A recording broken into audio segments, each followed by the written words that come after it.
came true. The people be with hello. We were telling us with the belly. The people be with hello. We were telling us with the belly. The people be with belly. We were telling us with the belly. The people just be with belly. We were telling us with the belly. Representative, senator, minister, president, I'm better suffering us today. What can Liberia? The people, you can see Liberia. Liberians suffering, Liberians. We see it, we don't do it, nothing. Liberians suffering, Liberians. We see it, we don't do it, nothing. Liberian people suffering, Liberians today. We see it, we don't do it, nothing. Liberians, what we went through, we tell you we war, we tell you we destruction. We tell you what your policy mean, but yes, it's special interest, we are tired. We are tired, we are tired. Liberians suffering, Liberians today. We see it, we are doing nothing. That don't rest in the last every people life. At the end of the month, no salary. Security day and not rest in the last every people life. At the end of the month, no salary. The same place you was coming from, and the same place the people carry the US dollar. Just in the market.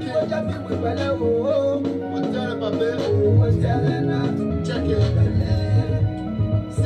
Long as the keep together, we can move on. Yes. With my one trust, united, we can hold on. Of course, move on, it's time to move on. There is no development that we can boast of. Educating your fellow man, child for riches. Because in the form of investment, I will hit you. Time because you want to take. My children never slave, no unity. We die in poverty. Yeah, no attention for the disability. Forget the war, being sorry and all that. Now we stand divided, we go fall flat. Yeah, now we go fall flat. Now a woman won't call, now a teenager won't call. Look at that. Now a woman won't call, now a teenager won't call. The passing the song in the massive. The increase in the passing the song in the massive. Massive. Oh, yeah, to massive. The increase in the passing the song in the massive. They're coming again, they're coming to fool us. We were telling that we love Liberia is the wonder who we are. No one to go, no one to run.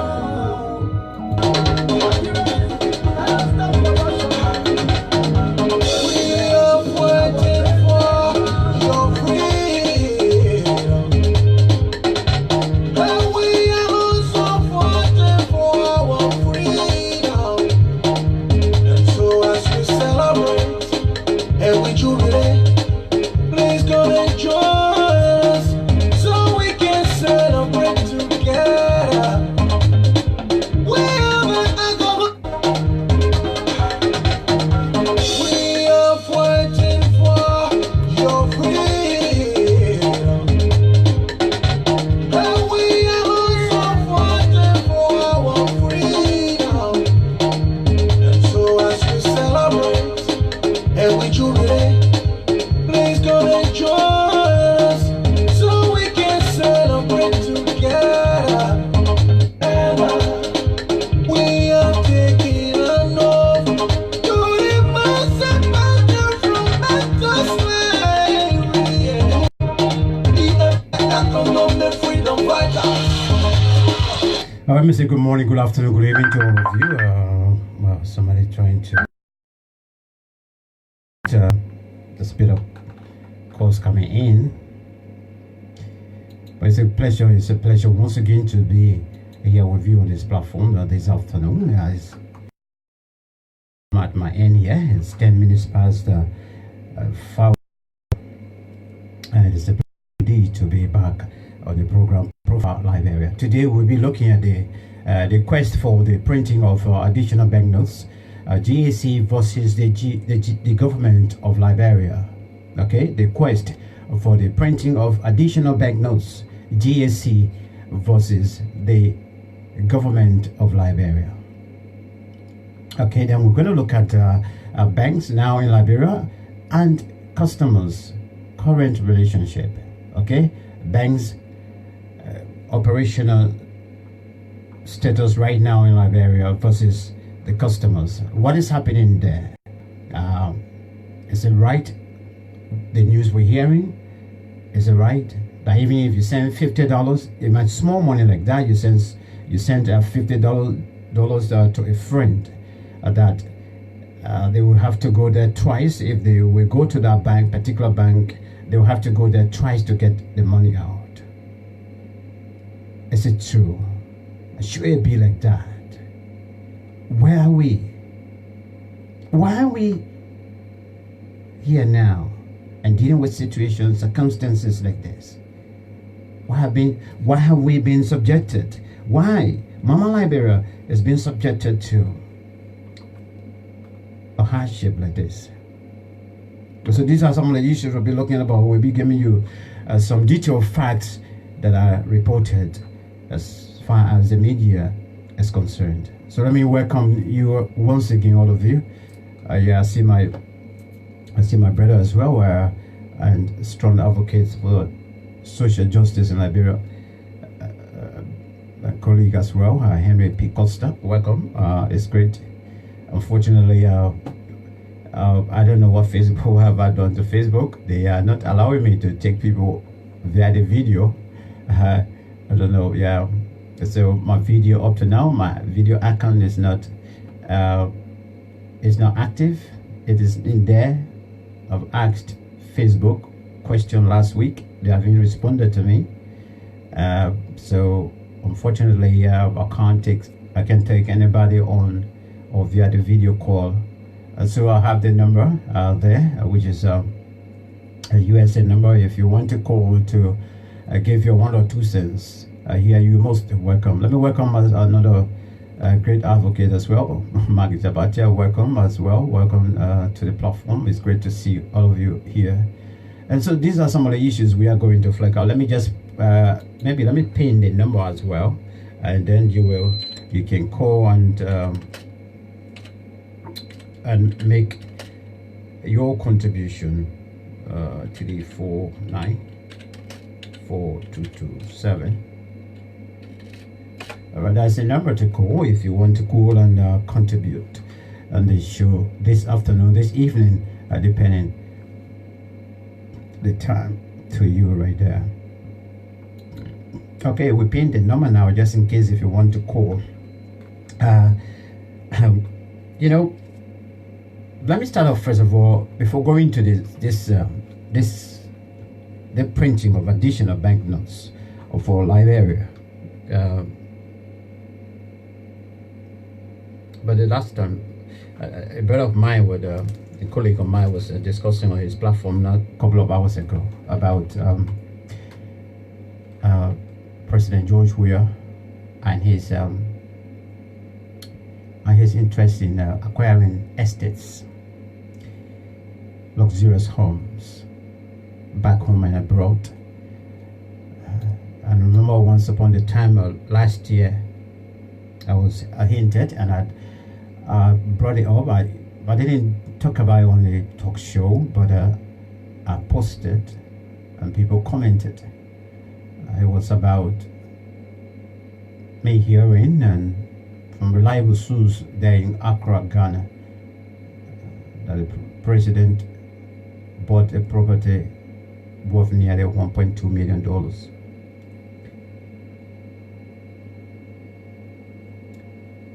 And when this brother, who is also a Ghanaian living in Accra, Ghana, told me about this, and in fact he asked me a question: do you know that your president bought a house here cash down?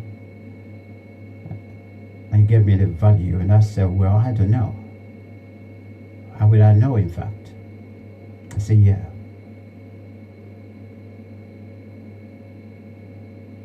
And this brother as well, who is also a Ghanaian,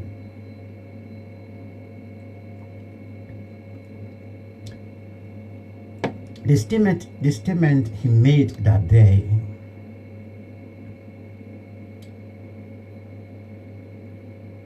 was like,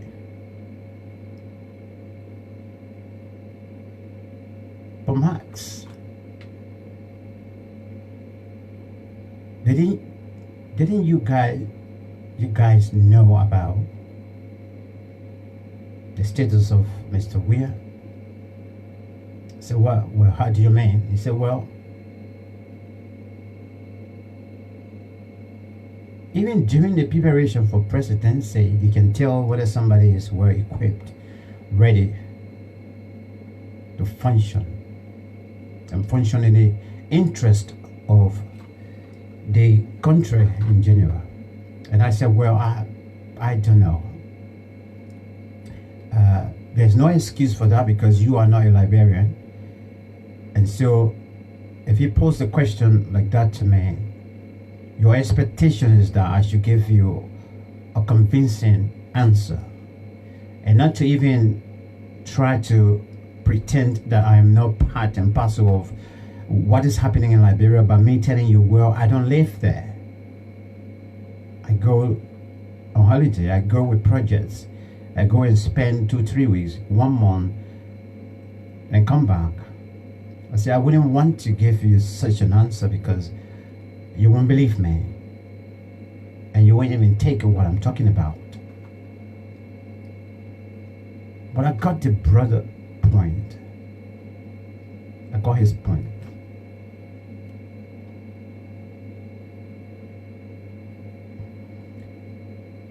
And I know many of us I stay in doubt, and we keep asking the same question as to how do we get here.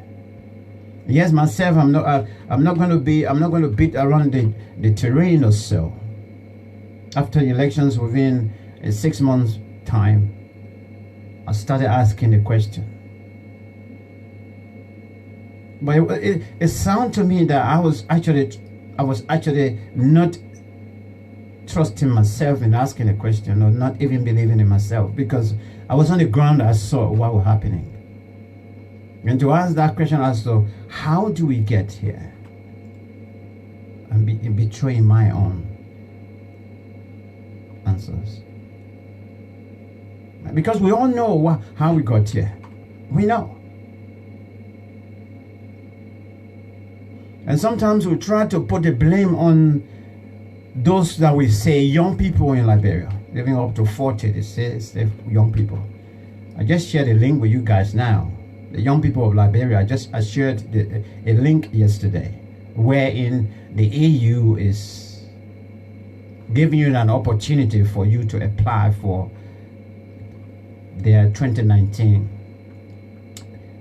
summit, youth summit, 18 to 35.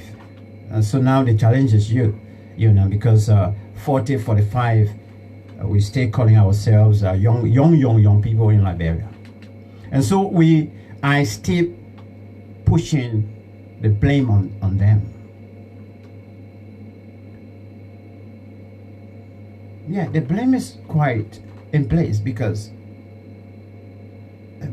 like I said the last time, majority of those that make political decisions in terms of voting are below the age of 35.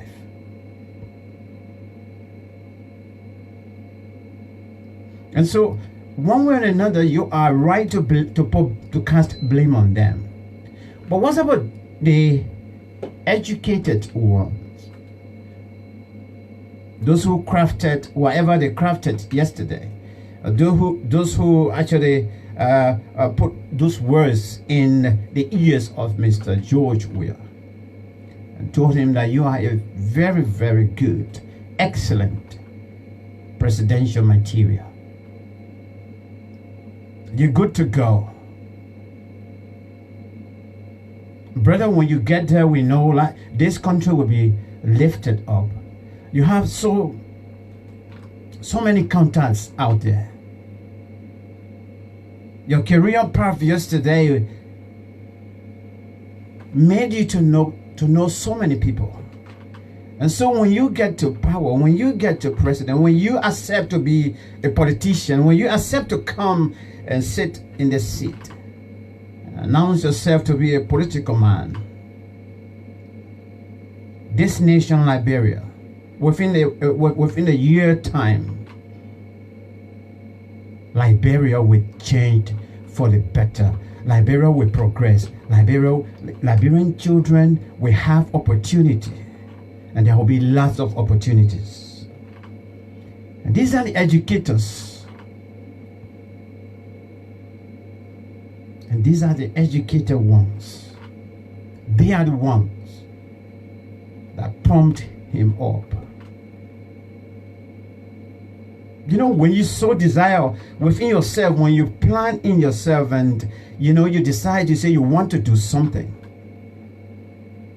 you can't wait for people to come and tell you,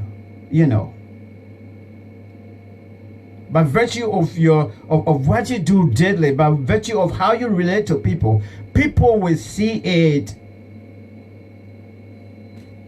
as a cornerstone, and they can follow you.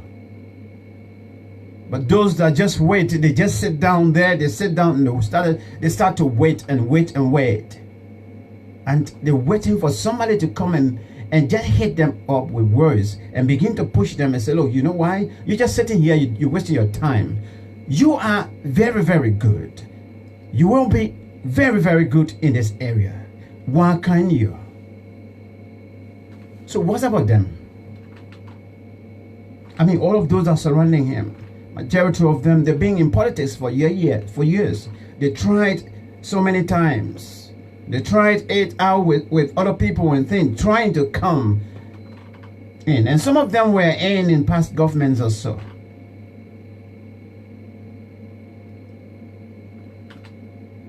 But that opportunity wasn't given to them, because perhaps they knew themselves. They knew that the Liberian people will not put their lives on the stake for them. And so they decided, say, you know what, the best thing, the only way we will come to power, let us push President George Weah. We can see now he are giving the test. Majority of the young people, majority of the potential voters, those are supposed to make somebody become president by virtue of going to vote, are all young people. It only take us a minute to talk to them. It will take us a t-shirt to convince them. And few cup of rice, they will bounce together. That's what they told him. And he was convinced. He said, yeah, okay, I believe you guys. Oh yeah, my boy, that's true, yeah? My boy, that's true, right? Man, you'll be good in that area. Oh, yeah. You sure? Yeah. But some of us can still remember those images that we saw that night when the pronouncement were made by the NEC, the National Elections Commission. President George Weah won, or that Mr. George Weah won the presidency. We saw the video, right? In a house, probably. In the midst of other people. And then we could see as to who was actually at that stage surrounding him. And he stated where he was sitting. And even if you're not a psychologist, you could tell the state that Mr. Weah was in. Doubting it, I guess. He was in shock, I guess. He was wondering, I guess.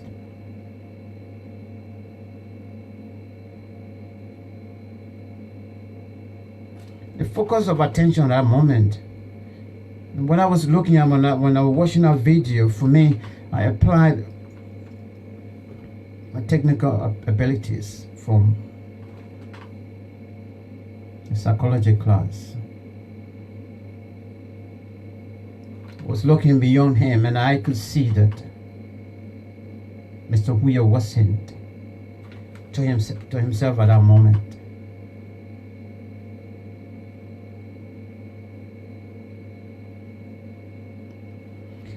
And after a couple of days, just before the inauguration, I was in Liberia. I said to myself, and I said to people that on social media, that it would take Mr. Huya long time for him to really know that he is the president of Liberia. He is the commander-in-chief of this nation. It would take him long time to accept the fact that he is the leader of this nation. And it would take him long time to even convince himself to say, well, you know what? The responsibility of the people of this nation, from every angle, lies on my head. And my shoulders are ready for it. And that's the situation we are in at the moment. I mean, I just want to remind you, and I'll remain on what I said, that till now, up to now, President, I'll put it out today, because that his title for now, George Weah, is yet. I mean, as far as the responsibility of a leader is concerned, he is yet to know that he is the president of Liberia. I'm not going to hold back. Let me go to my line, right away to line number 1, or line number 2, sorry. Good afternoon, sir. Sorry, I'm saying good afternoon. Good afternoon and welcome. Yeah, how you doing, Mike? Oh, that's Amos. Amos, if you can just lower your receiver a little bit. Yeah. All right, Amos, welcome. It's a pleasure. Welcome on the show. Even convinced. Yeah, thank you. Say, well, you know why? The responsibility of the people of this nation. I think I'm hearing my voice. I don't know. I shouldn't be hearing myself. Yeah, yeah, there's a feedback coming from you. Shoulders are ready for it. Okay, hang on 1 minute. That's the situation we are in at the moment. And I just want to remind you, and I'll remain on what I said. As far as the responsibility of the leader. All right, Amos, just give me 1 minute. Something going on wrong here. I don't know why my Skype is picking this thing up. Okay, Amos, try and call back again. Let's see.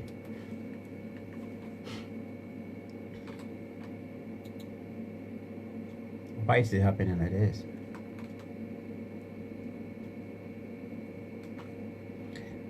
All right, Amos, you can call back again. Let's see what's going on here. You can call back. Let me take your call. Okay.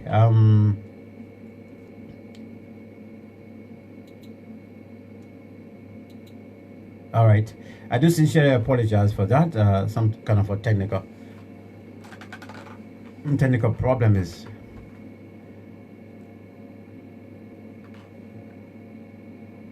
One, two.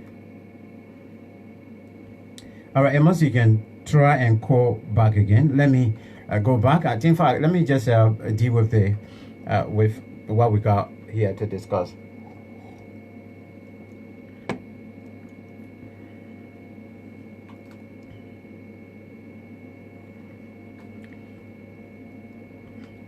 Okay, so let me go strictly. Or Amos, you could just wait. Let me just or whoever wants to call, let me just pass this information over. This is a communication from the GAC to the legislature. And my brother Shafai just, made a contribution just now. The power, yes, that power indeed. We all should know anyway, but yes, we all don't know.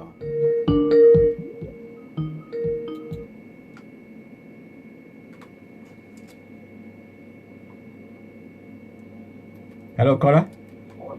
Yeah. Hello. All right, Amos. Is that Amos? Yeah. All right, Amos. Welcome. Thank you for calling back, and thanks for the patience. Yeah, man. How you doing? Yeah, I'm good. I wanted to read this communication before. That is the GSE communication to the government. But since you call, let's see whether we can wrap on a few things just before. But as far as where we are today is concerned, Amos, especially given the fact that today we stay hearing some people, in fact, telling us that you shouldn't waste your time. The money is already in town. Some are saying no, the money is yet to be printed. The House have to approve of the money before it can be printed. That's a serious problem. We don't know where we are as a nation, but it's sad as well, because where you are, where I am, as far as the monetary aspect of such is concerned, the citizens have to know. The body responsible will have to tell the public. But in our case, this is what is going on. And also, Amos, there's a serious problem at various banks in Monrovia, and banks and customer relations is getting to a point that disputes are going on right now. Sometimes even if you send money to somebody, they most likely they will not get that money for almost a week or so, just be running up and down. Sometimes they might end up spending half of the money in transportation before they get the money. But then when they get there as well, what I am hearing, and which I have verified already, and it is true, the government is now forcing everybody. There's 25%. You have to open bank account as well. But let me hear from you. These are some of the issues that are trending, and I will come later on to read a letter after you shall, put the phone down. And then after we read the letter and other stuff, then you can come back again, maybe if you want to call. But let's hear from you. Mike, or the Auditor General wrote that letter to the National Legislature advising them that the government should not print any money. It's a slippery slope. Now, you sit there today, we find ourselves, Mike, every time we talk, and people come to say we don't like the government, we criticize the government too much. But this is the point that some of us have been driving towards, and here is now we are in it. We have money, $25 million was infused into the economy. The $16 billion issue came up. Today, nobody knows the account of that money. Nobody. The central bank that is responsible for monetary policy cannot tell you how much money is in circulation. Cannot tell you. Then, the Minister of Finance on radio already said that 95% of the money is outside the banking system. So it means only 5% of the money in the Nigerian bank. So obviously, then there comes a shortage of money. Because I listened to one of the local radio stations today. One of the guys said that there's no money in the bank. So there's no money in the bank in Monrovia, in Liberia. Yeah, of course. So, and if the Minister of Finance is telling you 95% of the money is outside, where's the central bank in this? What is cost? If 95% of the money is outside the banking system, that means that the country is zero. Because they cannot get account of who are the people that got in 95%. They don't know. So what is happening to institute a measure that you say, people now when you send money, they must take 25% and open a bank account? No, it's undemocratic. We are not a communist country. It's a capitalist society. That's a free world. You cannot force anybody to open bank account. It's illegal to do so. It is illegal. It's even illegal for someone to open a bank today that they cannot get the money. No. This is the harsh reality now we are facing. The country is broke. They have broken the country down. The economy is now in a shambles. How many recommendations? Like the people had a big conference in Monrovia the last time.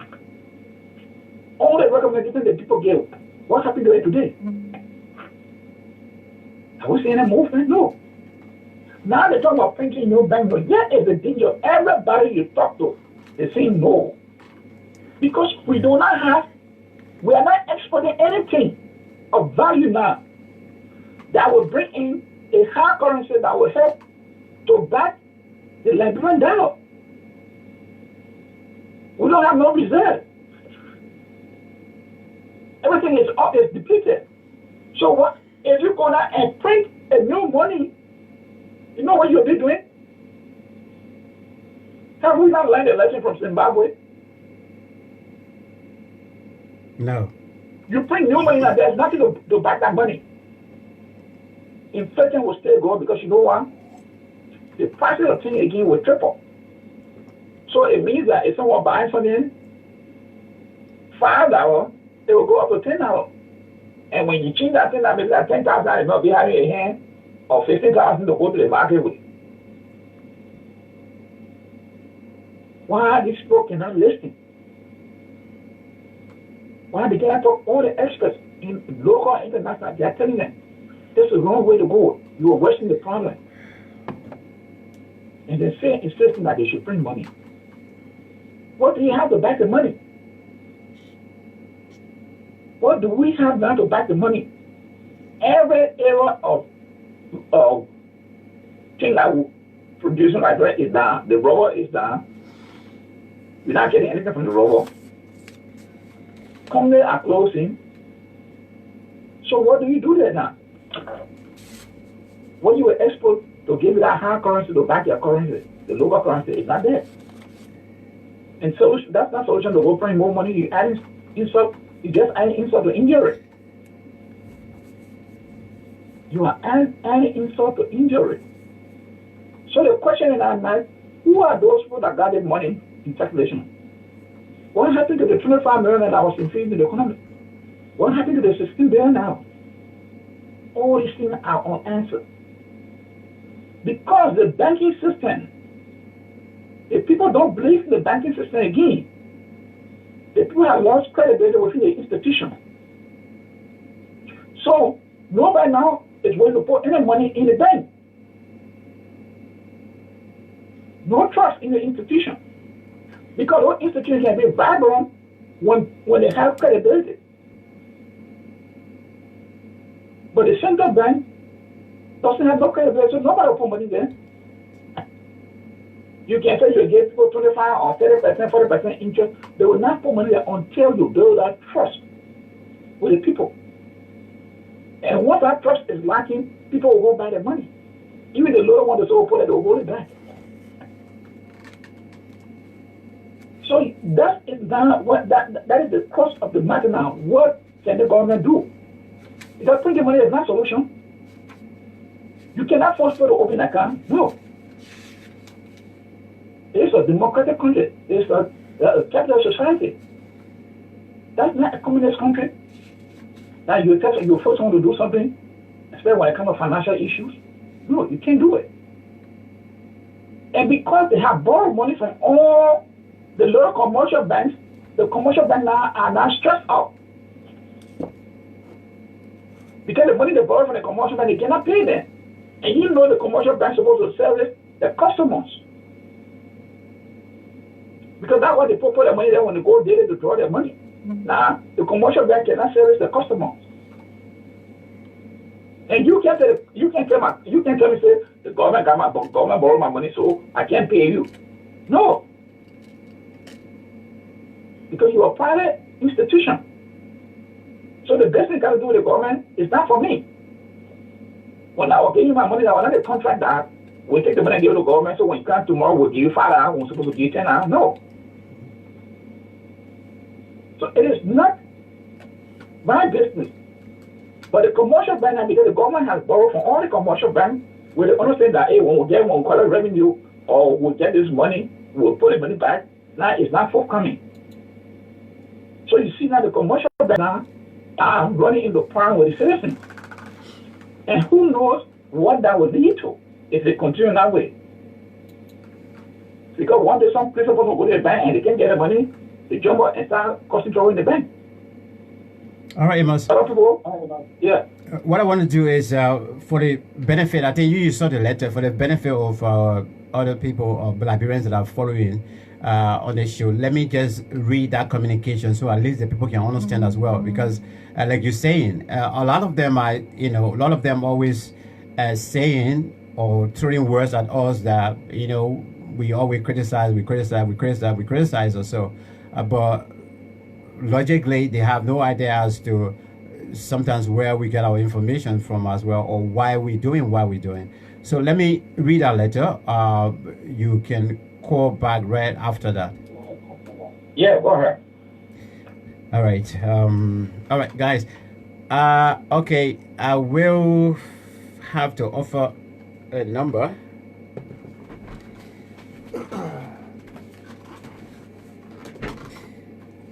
All right. If you're in the UK, let me provide this number today.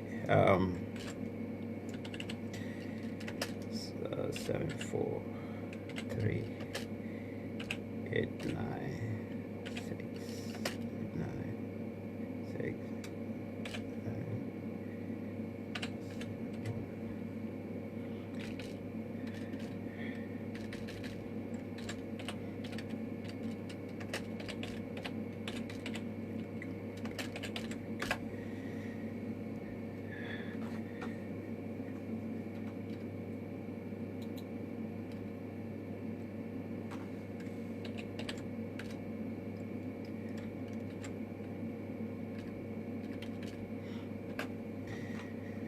All right.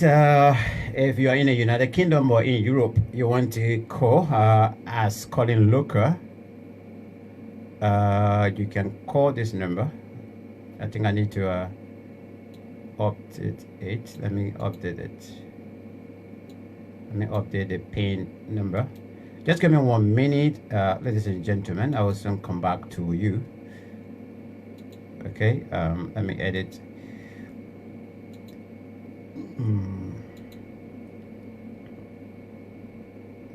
On PIN before edit, I think. Yeah. Edits. Okay. No.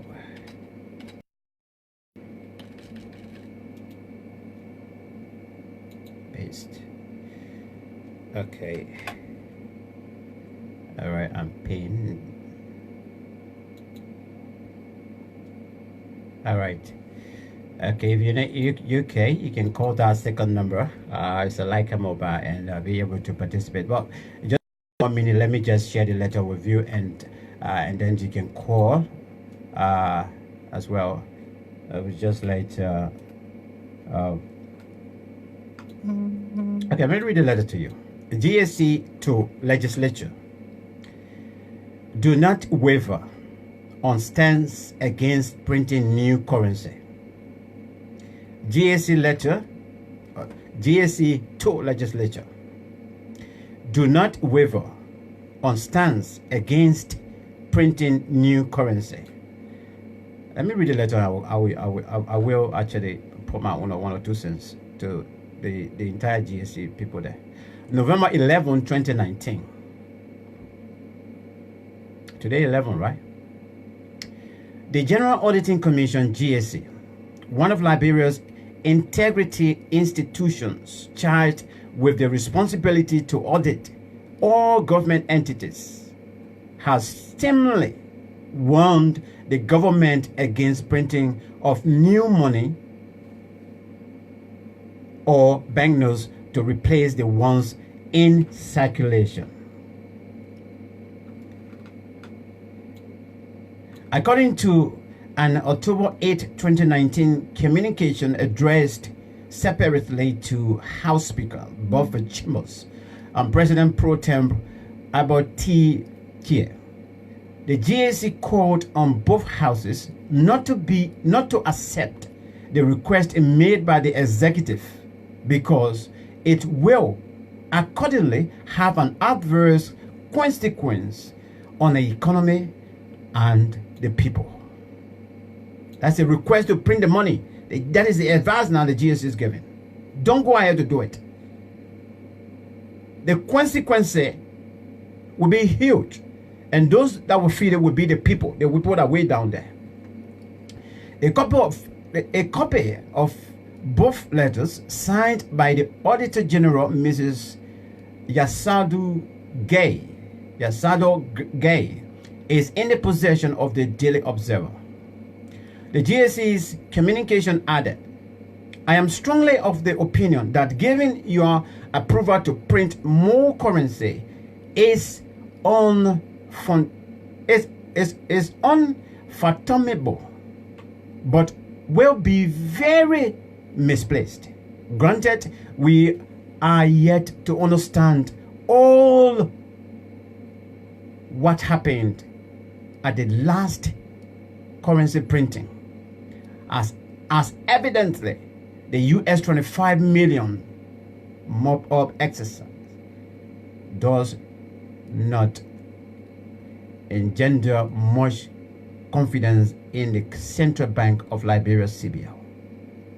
The GAC continued, in fulfillment of part of my constitutional mandate aimed at providing support to your oversight of financial management role, I firmly suggest that you do not waver on your resolve not to print additional Liberian currency money at this time.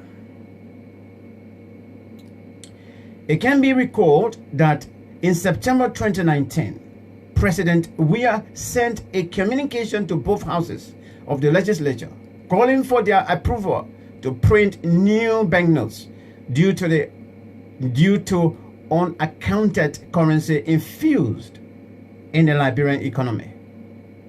Acting upon the president's request, the Senate Committee on Banking and Currency, chaired by Grand Jida County Senator Marshall Dennis, quickly recommended plenary's affirmation. But the committee's response to the president's request drew vehement opposition from Senator Darius Dillon, Oscar Cooper, and others. Magibi County Senator Oscar Cooper wondered why the CBL should request to print 35 billion Liberian dollars when the money in circulation is Liberian 21 billion that needs to be removed from the market. Now, it was only today I'm getting to know, because we've been asking the question, how much money do we have on the market? Now, 2 days now, I'm getting to know now, it's 21 billion of Liberian dollars. What becomes of the difference of Liberian 14 billion, which was not properly answered by the governor, he asked. According to counts provided by the GAC, most currencies are flat in nature, which means they are not backed by any tangible commodity and technically have no intrinsic value, but rather by the government's authority and trust. Again, flat money has value only because government maintains its value or because parties engaging in exchange agree on its wealth. Okay, we continue. The AG continued. A review of the daily exchange rate on the CBL, that's the Central Bank of Liberia website, shows that the exchange rate has steadily risen on a daily basis during the period August 16 to October 2nd, 2019. Generally, a major problem of the flat currency is inflation, and as government print new money, the currency already in circulation devalues. Continue. The GAC said the most important rationale for the entity's professional advice, in addition to the above, are that A, it has not been verified whether the CBL has implemented measures to address the lapses noted by the cross-scoping report. But thank you for bringing that report back on the table. Thank you for reminding them. 3.2.8 non-reconciliation of vaults balances, and 6.4.2.3 inconsistency in finance department. Inconsistency in finance department. B, the Presidential Investigative Team, PRT, report 2.2.225 raises alarms of no security in place for the protection of reserves. And C, the GSE's agreed upon procedure on the US 25 million mop-up exercise highlighted 1.1.3 unsigned and not dated minutes, 2.2.4 lack of procedure for posting, and 2.4.3 disbursement not proceed through the bank. You send the money, but you didn't pass it through the bank. You just take it, boom, then they went to Metro, or say they went down Waterside, they went to Newcreton, and they just asked the guys for their, people for their name. Imagine, you don't know anybody, you don't know me. I say not changing money, but you don't know me, you haven't dealt with me, nothing. You can't meet me, you ask me, what's your name? Let's have your telephone number. Let's get your email address. What, do I have emails there? Email address. Then you take $10,000 US dollar and give it to me. And say, I want you to, buy, let us send the money outside. We want plenty of dollars to be on the market. Come on, man. That is what they are saying here. GSC continued. What policies has the CBL put in place to curb possible counterfeit monies on the market? And what measure will be put into place to prevent the holding of cash?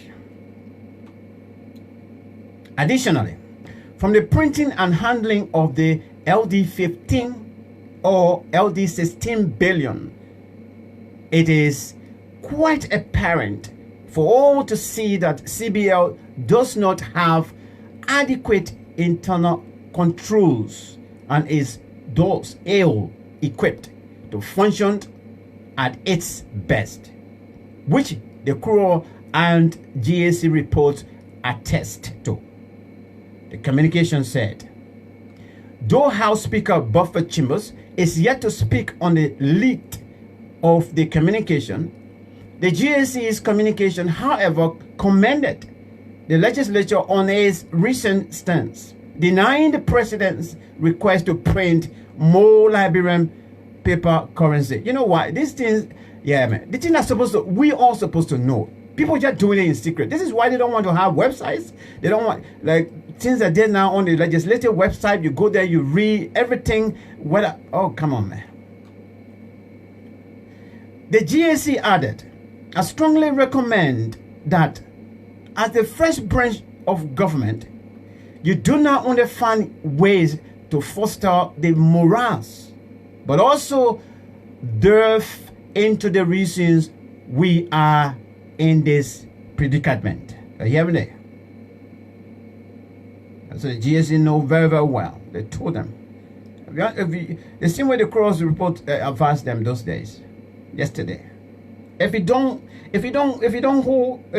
put your house together, your people will suffer. That's why we're in now. Recently, Mossorado County District Number 8 Representative Akaros Moses Gray, an executive committee member of the ruling Coalition for Democratic Change, CDC, said printing of the new banknotes will help the CDC government to put smiles on the faces of civil servants. Many of them have not been paid for several months. But that one part, we didn't play with him. We gave it to him fine until he went and he took it down, but he was late. He took that post down. The government printed money so we can be able to pay the people. So next year, between January and February, March 2020, if we face the same problem, then the government go back and print more money. All right. Okay, let's continue.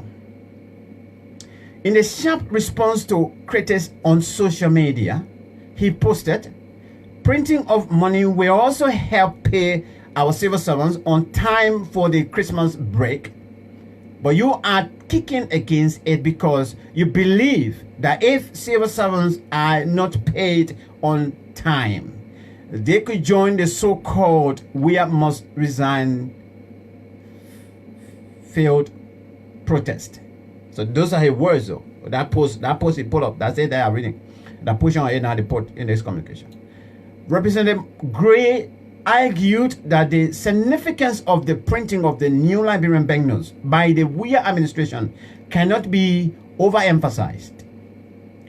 There have been mixed reactions concerning the printing of the new money, which some Liberians believe is to further enrich the already corrupt regime, while others are of the opinion that it would strengthen the fragile economy of the country. Well-placed sources have informed this paper that the new controversial money has already been printed, but is simply awaiting the formality of the legislature's approval in fulfillment of Article 34D of the Liberian Constitution, which gives the legislature to issue currency and mint coins for circulation via the various banks. According to sources, this is the main reason for the president's call on the legislature to cut short a break to return before the festive season. In keeping with the Constitution, the legislature returns from the annual break in the second week of January, but due to the urgency government attaches to the approval of the new currency, the lawmakers have been asked to return on November 18. Article 32 of the Liberian Constitution states, the legislature shall assemble in regular session once a year on the second working Monday in January. However, the B part says the president shall, on his own initiative or upon receipt of a certificate signed by at least 1/4 of the total membership of the House, and by proclamation extend a regular session of the legislature beyond the date for adjournment, or call on special extraordinary session of that body to discuss or act upon matters of national emergency and concern. When the extension or call is at the request of the legislature, the proclamation shall be issued not later than 48 hours after receipt of the certificate by the president. So this is it. a communication plus a lot more that, in terms of analysis of the issue and contribution from the reporter as well, the paper. That's what you just heard. Okay, so this is what we flacking out. This is a communication, quite clear, straight to the point. GAC warned the people. The Crow's investigative team, they won. Even the presidential investigative team as well. But we are still here. Let me take you to one of the stories back then. This one was in May 2018. Center wants President Weah sent US 25 million report back to GSA. Let me share with you, then you can call. The Center for Transparent and Accountability, CENTAL, wants President George Weah take appropriate administrative action against the Minister of Justice, Councillor Frank M. Dean, for failing to ensure that the presidential directive relating to an investigative audit was considered and adhered to when Mr. Dean, engaged the services of the GSC as an officer of the president. It can be recalled that on March 7, 2019, President George Weah requested the General Auditing Commission, GAC, to conduct an investigative audit into how the US 25 million earmarked for the mopping up of excess Liberian dollars was expended. The president's mandate grew out of the president's investigative team's report, which called for a forensic investigation of the entire mop-up exercise, as well as the report done by the Crow Company. But despite this presidential order for an investigative audit, the GSC proceeded to conduct an agreed upon procedure AOP engagement. It has, in its report, the GSC notes that it provided possible alternatives to the president's request: forensic audit or AUP engagement, and that the government of Liberia, through the Minister of Justice, opted for an AUP to be performed. According to CENTAL, the GSC's action contradicts the clear and unambiguous mandate of President Weah that the GSC conducts an investigative audit. Rather, according to CENTAL, the GSC has shifted its statutory responsibility to the Liberian people for determination of what went wrong, who did wrong, and how things went wrong. Such was the same outcome of the Pitt and Crow reports, and we do not see how the GSC report is any significantly different. According to CENTAL, the report released by the GSC cannot surface as an investigative audit in light of the circumstances that gave rise to commissioning the audit.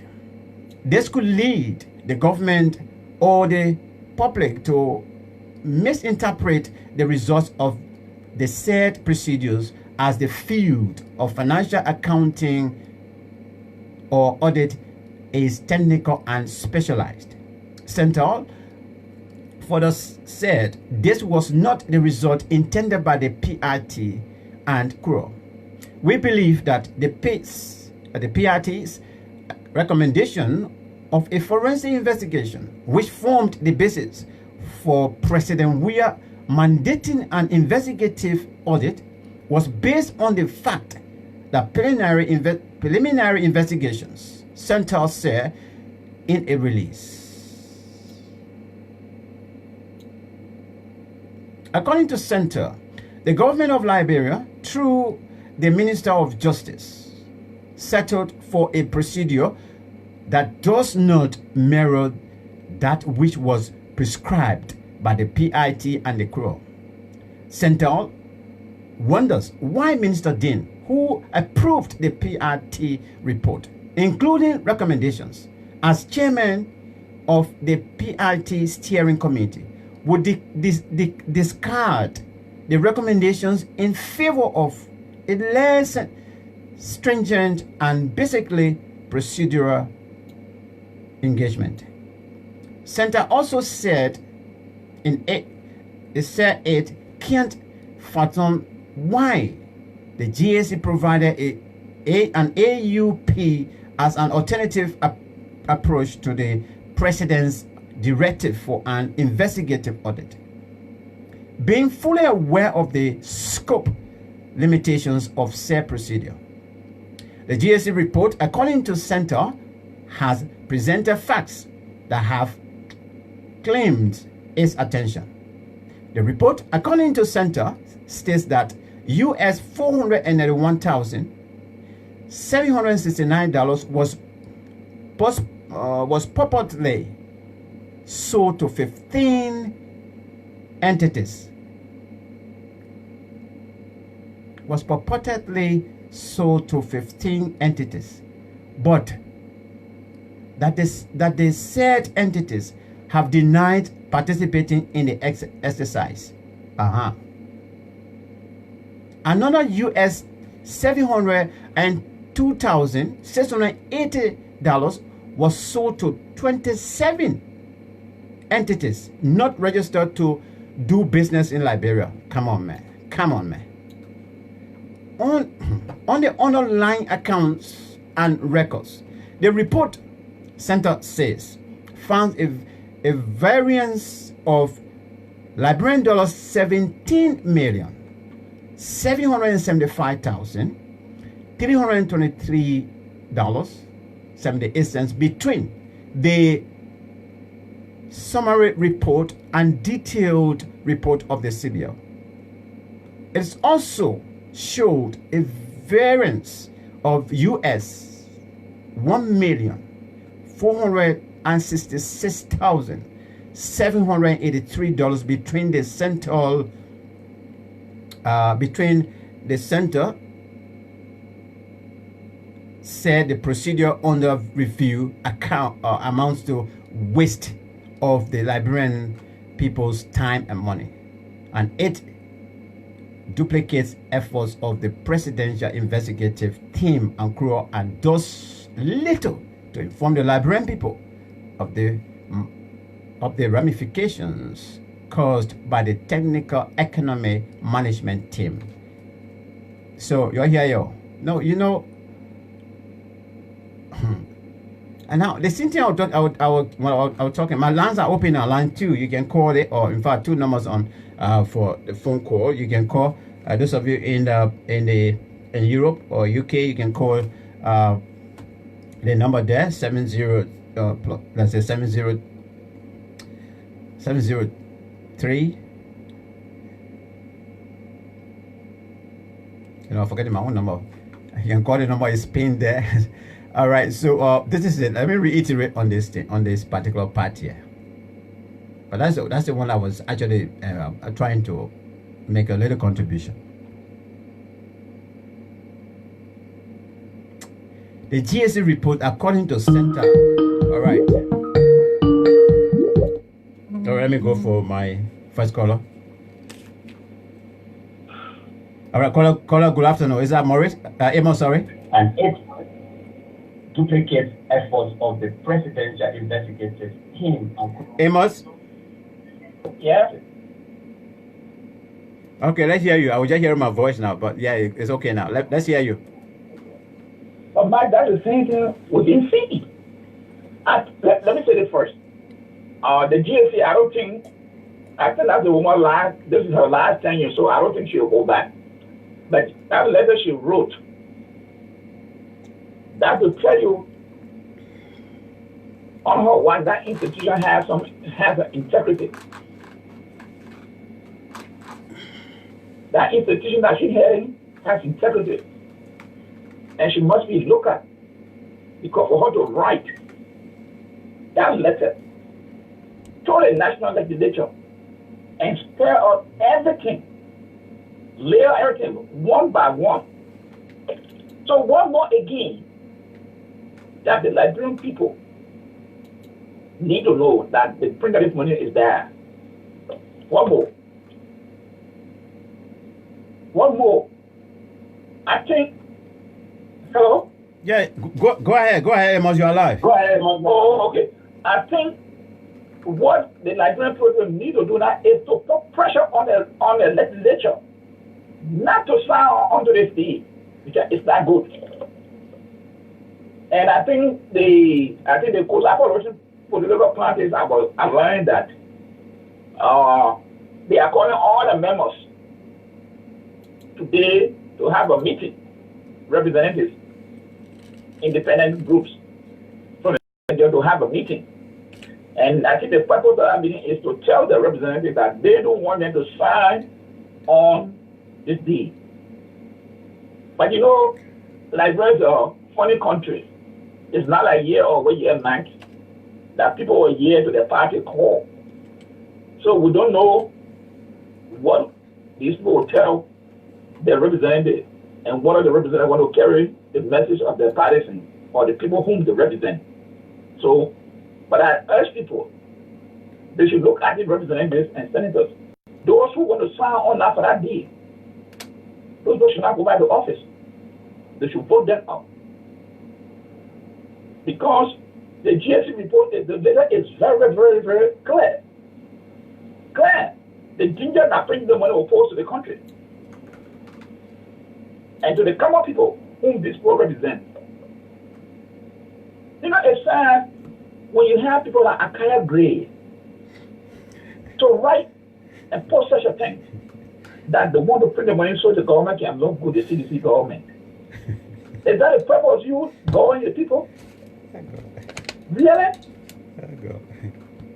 And as the letter said, the money got no value. There's no resources to get the money any fair value, right now, even the currency we have. That is why the inflation rate is high, because there's nothing that will back that. Every day the money rate goes up, because there's nothing that will back it. Now, the man told you 21 billion they got in circulation.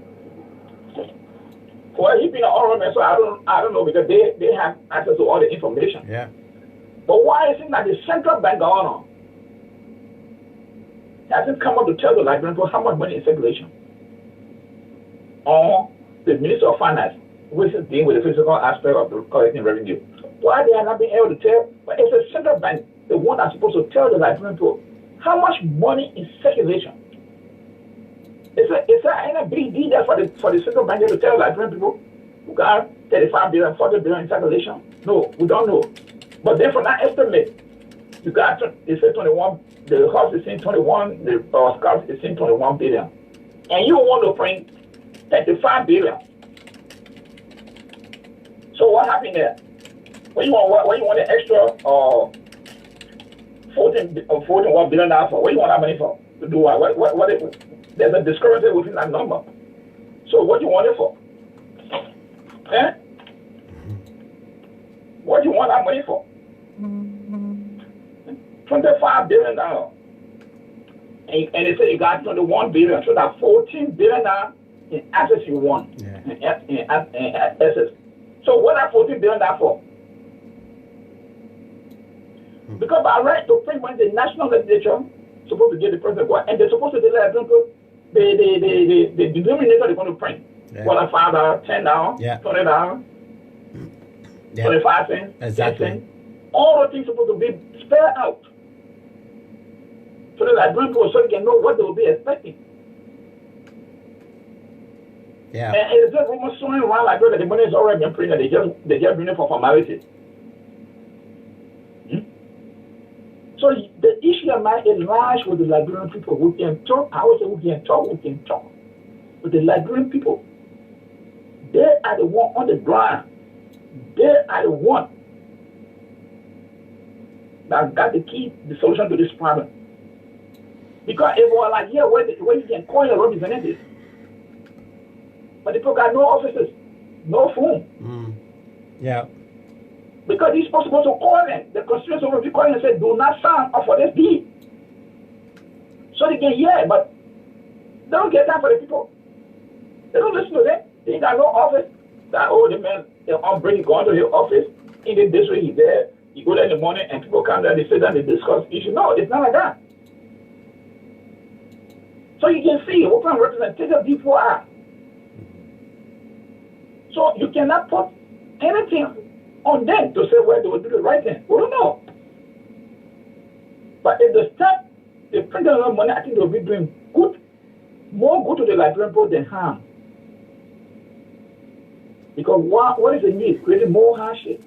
The GSC has spelled out the average effect of this thing will be the common people. Because as now you say you print that money, the old money in the market, it will depreciate. And the new one you bring, you don't have anything to back it up. So then when the price of things again will be high again. So you will say someone will say they got 10,000 now, but 10,000 now maybe will be like 25. So these are the danger man we are faced with. Where do we go from here? It's not a crap that Akagri is talking. Because if Akagri knew what he knows, he would not even mention that kind of post that kind of thing up. We want to post smart on like young people say. Hey, that's smart. These people work for government. So the salary is something that in capital. You're not giving someone free money to say, I want to give, I'm giving a gift to put a smile and say, no. Hello? These people work for their money. Some of them want to go to work, want to go back home. Aberchie? Oh, okay. Hang on 1 minute. Let me put you on live. Amos, let me hold you there. I got a caller on the phone line. Let me take them and I'll get back to you. All right, but yeah. Welcome to the show. It's good that you called. Thanks for always following as well. You're on live. All right, let's hear from you. What is your take on what we're talking about today? This money issue and some of the issues that we raised, especially concerning the GSC communication to the legislature and the advice they gave. But then it seems to be that the executive is not actually listening, and the legislatures as well are not listening. What is your take generally on the issues? Well, thank you first of all for much effort in promoting young people when it comes to issues relevant to those times in the going of our country. We for some of you being very high esteem that tend to render your time, your services, your effort, on the edge in addressing these issues. Thank you. So basically, I've listened to the GSC communication, and I think it was in the right frame of what they wrote. Let's say, was done right in the beginning. It never done right at all. Okay. So the first thing, I've always told people, they verify that this government came into position of power and refused to conduct an audit. It was a fundamental and intentional error. I say intentional for the mere fact that those guys who are in authority, even the finance minister, I'm sure they might have some basic accounting knowledge. Yeah. I'm a student of business, the background. So you taking over an entity, it is of importance to know what you have as assets, what you have as liability, So you are projecting and making basic pronouncement and policies. It will be in line with what you have available. And with sincerity, the people will have know what you have. So when you start to work, they will know your limitation. But when they came out to say they won't audit, so as they won't be witch hunt, we tend to understand where they are coming from now. So there are two issues. Yeah, but at the same, at the same time, they are the same people that also told us that they inherited a broke government or so. They made nothing in the cover for them to start operation. So that is how though I know that was true.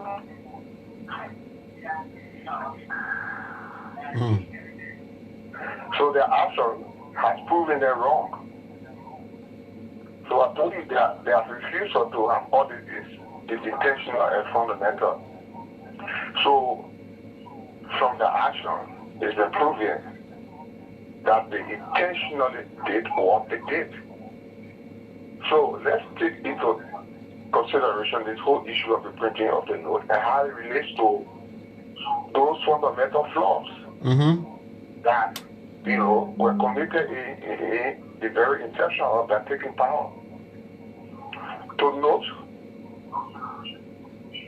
of recent, the read of communication that relates to George we are causing, implicating the Minister of State. Yeah, Minister of State for Presidential Affairs, manipulating in some process. The Solicitor General a couple of months back and related an issue that also involved the same minister of being accused. So that brings to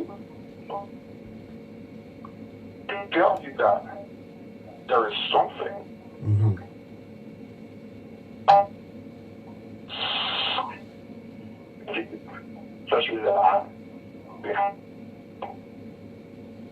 So they try to come that a man have been fled twice, involved into trying to receive bribe. So, but let's go back to the whole money. You cannot go as if that the GSA has emphasized.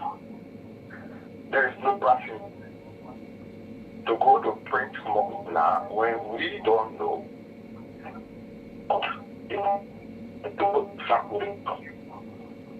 we still speculate because from GSA letter we just heard when they wrote the guy from that communication is dead. Uncle was there's 21 billion in circulation. But some of that the entire that we are currently in circulation is 16 billion. So that is not who can just put this thing to bed. It has to be the General Auditing Commission. They have to be. That's why I'm saying they are also belated in their action. But statute they have, it is an autonomous agency as far as I'm concerned. The legislature, if those guys were actually up for working for the good of the Liberian people, they will structure the GSE to have conducted all the data responsibility. So to put this whole issue to bed, the GSE, to surpass the state commissioner, the GSE will be targeting forensic audit to know what we have as our total currency in circulation. For me, I don't see the issue of printing note as an issue. No, it's not an issue. The issue is going to print the note when you don't know what you have. Yeah, people don't have trust. That's it. The procedure. Yeah, what you passing through before getting to that stage. That's it. That's the stage Liberian people are concerned with. So I want to know what is available, and so if we know what we have in circulation, fair enough.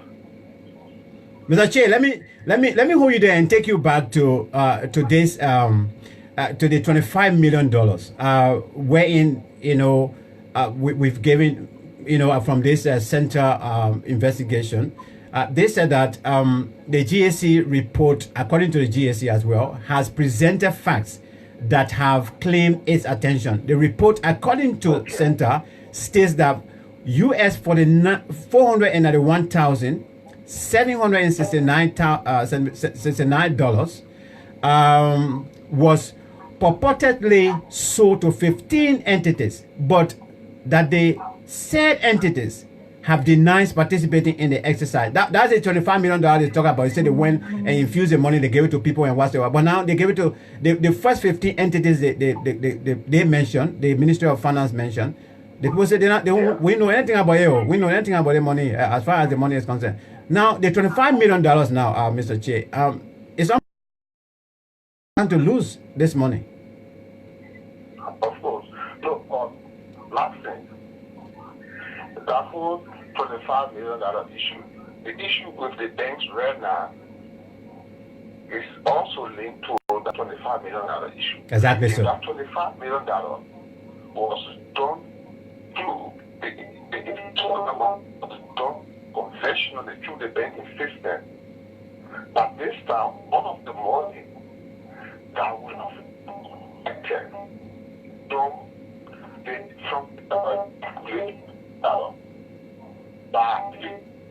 that you have had, that amount stay somewhere being in the possession of the commercial bank. You can have that amount. So the issue of even currencies not being available, Liberian dollars not being available in the commercial bank. Go back. The finance minister just came out to say the bulk of currencies is circulating. Now the fact that they have the fact of it, have to know that amount, that percentage. But they haven't done an audit. It's so difficult. So they are running a government on speculation, assumption. So there is nothing forensic. So the thing is, so it was just a flawed issue. Actually, from the very inception of their taking or the refusal to audit was intentional, and it was meant to do what they're doing. Do you think, Mr. Che, do you think that Liberia economically that we are in the red line, in the red zone now? Like here, when somebody tells you, say, oh, my bank card, oh no, my bank statement is in red, we know exactly why it is. You think we are in that state as a nation? Of course we are, especially when it comes to the status of the central bank. So, but I would like to discuss solution here. The thing is, you got to back and do what is fundamentally right. The General Auditing Commission must then go into work. Let's know what we have available. Because the first thing, let's know what we have available. I 100% agree that there should be printing on new banknotes, but we have to know what we have available. Okay. The reason why I want us to print new banknotes, the first thing is declaring that the money that was printed, that money that is infused in the economy is not in the central bank. That money is with private individuals. And so because that money is with private individuals, leaving the economy at what it is, you will still have inflation because this guy will continue to bring the money out. They will continue to bring the money out, and as they bring the money out, you have inflation. When we have new currency, and everyone is giving specific time to return what they have for us. It says it can help out. It can help out to solve the problem, and you do it through the commercial bank. All right. But until then, where we are, they cannot go ahead and bring any new banknote if they cannot go to work. The fundamental thing is they said to the Liberian people, do an audit, let's know what we have available. Yeah. Then they are refusing to respond to the various audits that have been done, take actions, and bring people to book. Well, fair enough. Let them stay where they are. But we will not allow them or suggest that they go into printing you money now until an audit is done. Then let us know. And so let the civil society be involved, representatives who from civil societies, those civil society organizations that have people who have financial power, it could be probably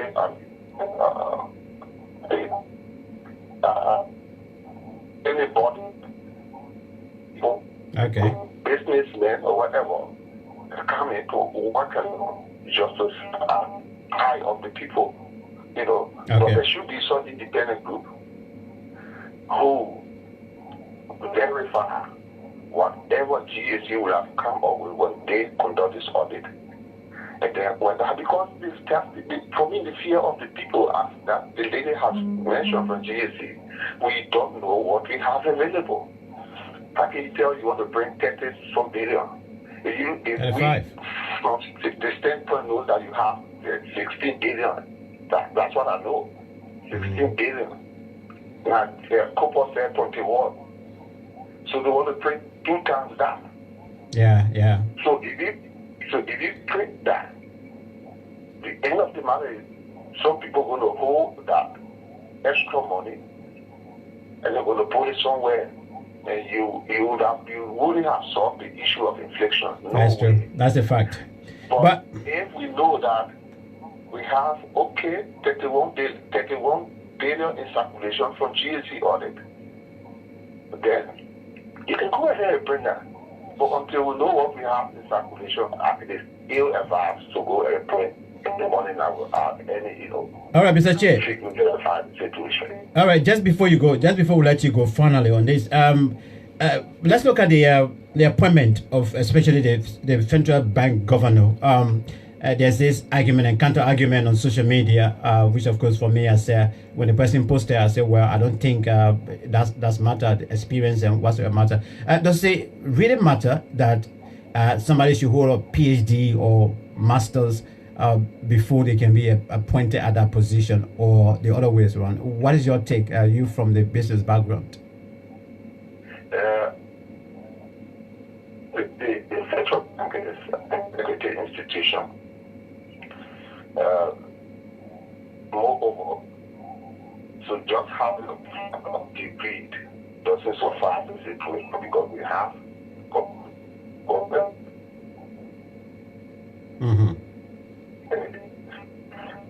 Here, this guy has worked in that sector and he has the experience. He has I'm sure you have had other CPD professional, continuing professional development. Working life. Okay. And you might have done some certificates and other things. Post a lot of things. So for me, the issue with degree doesn't hold it. Don't make the argument. If he has his first degree, fine. Okay. If he has the level of experience, working. Yeah. All right. Okay, Mr. J. Thank you so much, and thanks for your call. Your very, very salient points outlined this afternoon. We appreciate you very much. Thank you very much. You're welcome. God bless. Okay. Let's see whether we can go back to Amos. Amos, here we are. Let me come back to you. Yeah. Mike, Mr. Chair, had just summarized everything we continue to say. The issue of trust, Mike, is very important in any organization. Any organization. Right now, the government of Liberia has lost the trust of the people. Look at all this audit report, the Coral report, the presidential committee came back with a report, nothing, no response, no reaction from the audit report. So then what it tells the people, the Minister of Justice came one time and said, no, the people were not, they were incorrect, they were not, so they had to go back.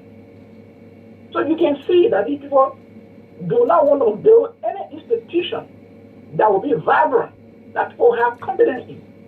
And especially with government, when the people cannot trust the government, it just hard for that government to function.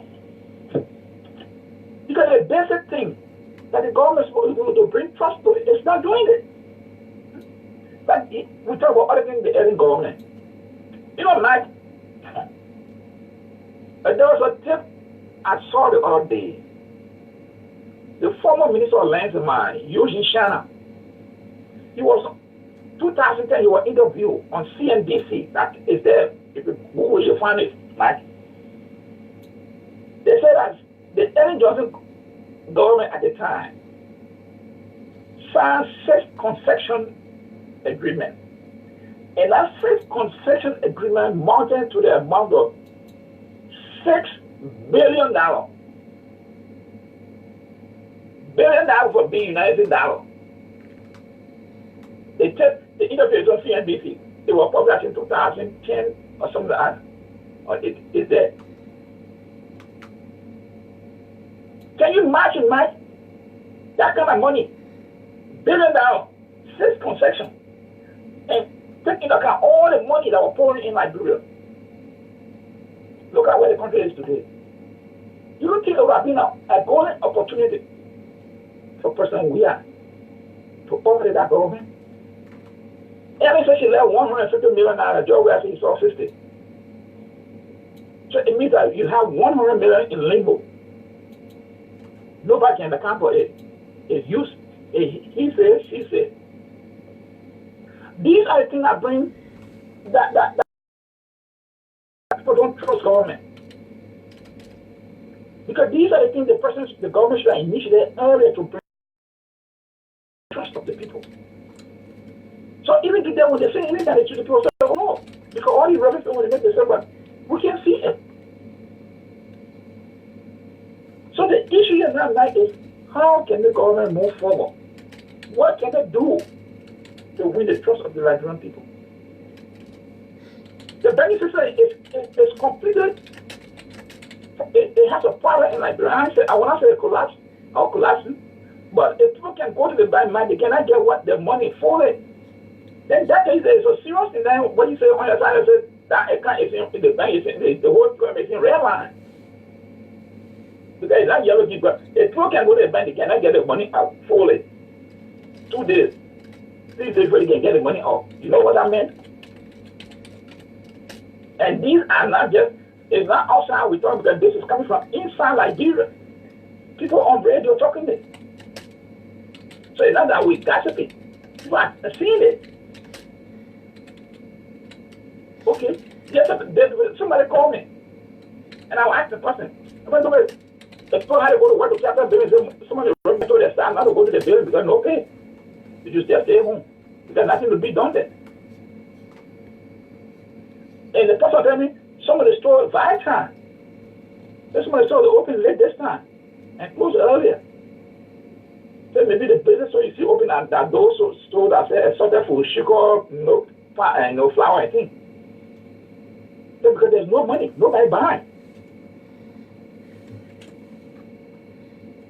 Nobody buying. Because why? No money. The money is in few group of people hands. It's not circulating. And that's issue that people say, oh, people got money keeping, the government should go ahead and print new money. But who are these people? Mike, you know that they're telling us there's no new Liberian dollar note in the bank. So what happened to the money that the last consultant that President William met? What happened to the new money, the Liberian dollar? Where is it? Good question. Where is the new money that they printed? Where is it? Who has it? These are serious questions we need to ask. Who are the people that got new money? Because they say the money, they say when the Liberian people say take their money, they say when you go to the bank, the money is, the texture is so old. Because they have money, they give it to people. So the question is, where is the new money that was printed out brought into Liberia at the end of Ellen Johnson's service time and going to George we have presidency. Where's the new money?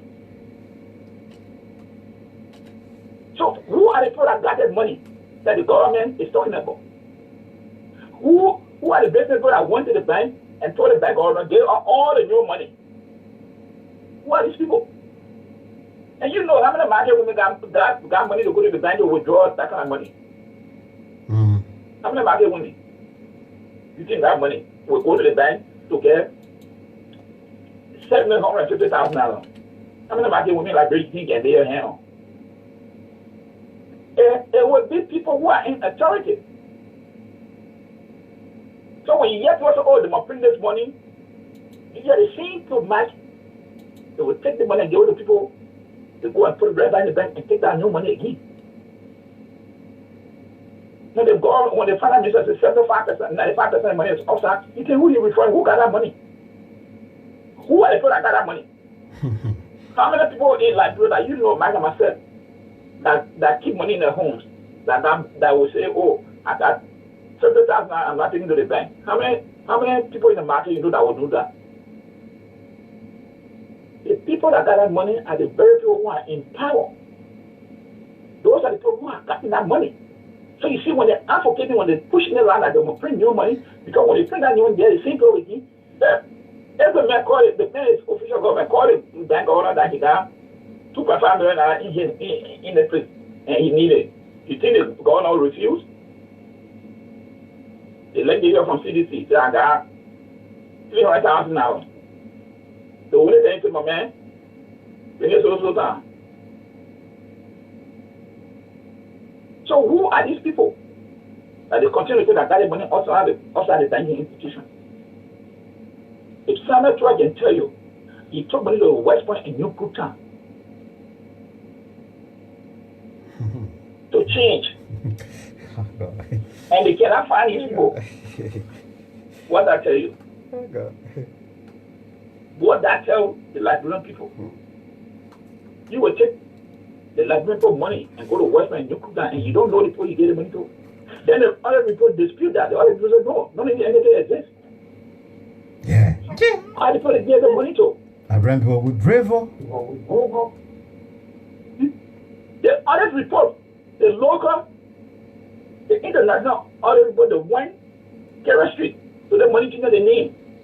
And they gave $100,000 now, not only 5,000. They put, but they said no, only 5,000 they gave, and they said $100,000 they gave the people.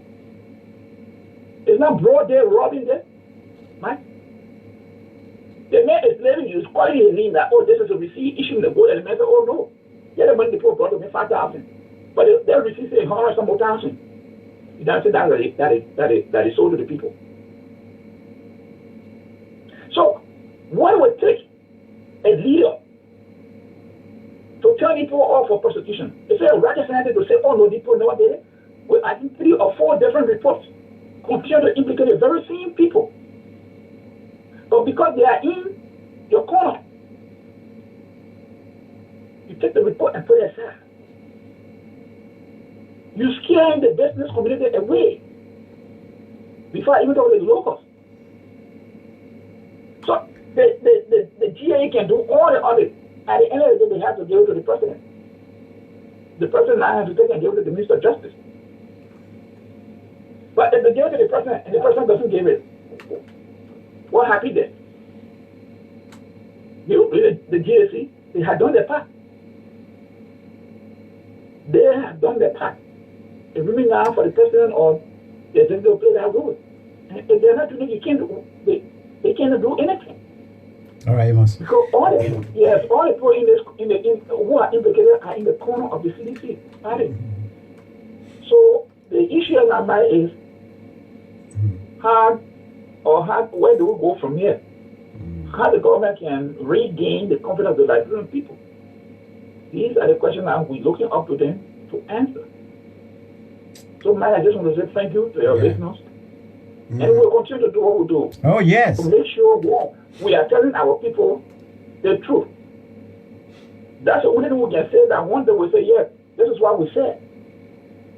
That's all. Because we don't want to know someone say, well, it was happening, what did you do? will continue to flag this issue up to tell the people the truth. Whether you like it or not, well, that's another thing to be discussed another time. I just want to say thank you and to the audience for giving the opportunity. All right, Amos.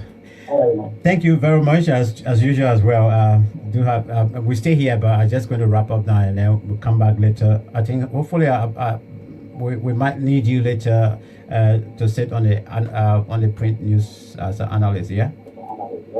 Okay.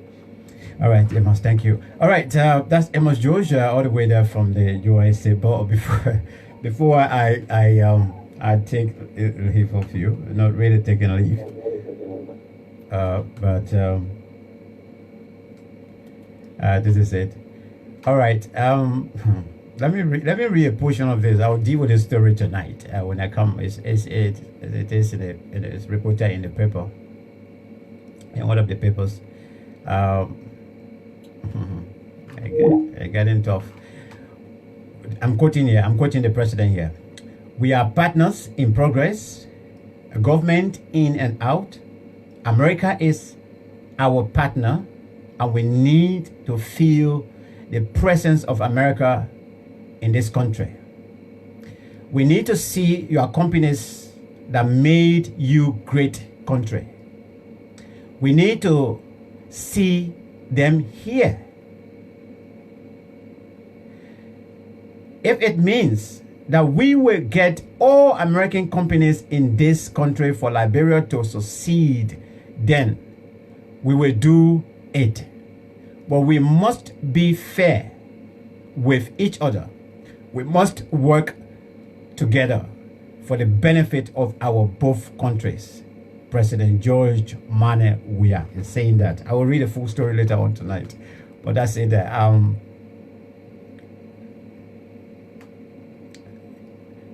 don't know how I don't know how Christine Eder will deliver this message to Donald Trump. But that's it. Let me see quickly. It's so difficult, man. Honestly, yeah. Let me come to this point now so we can wrap up. I need to go. I'm going to do another advocacy. Okay. Let me deal with the customers, the banks versus the customer relations as far as this economic situation is concerned. And I was listening to my brother, watching my brother's show this morning, Francis Doe, and there was a brother on the show there who actually explained the story that it touched me quite a lot and it's still playing on my mind. He told me he said on the show he was sharing with us, his brother is diabetic. And for some of us who already know how somebody in that situation, in that condition, supposed to live, the time you say my relative is diabetic and they live in Africa, and you live in abroad, you know the challenges. And this brother, he told me,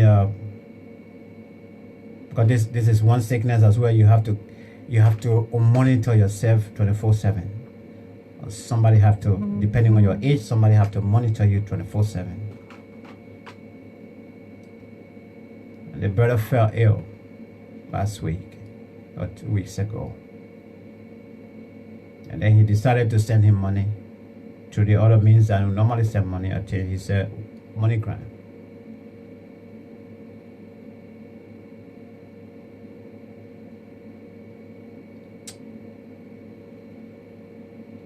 And the brother been to the bank himself to go to the hospital, get what he needs to get, the insulin.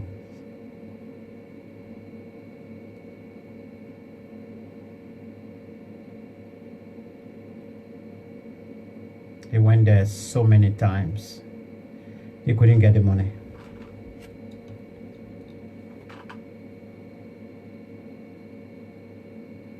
He couldn't get the money.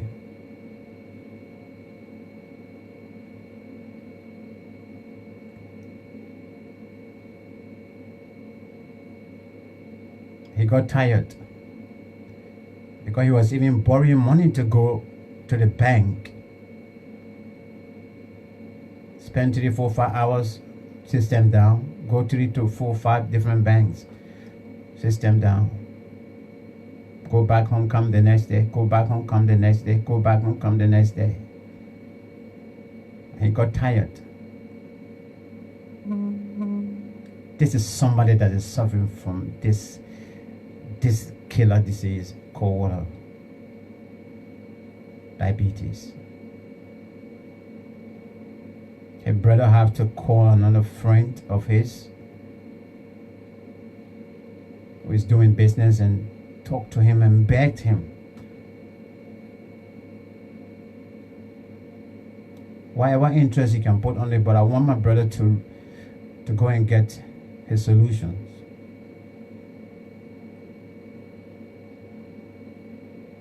Before the brother was able to get the help.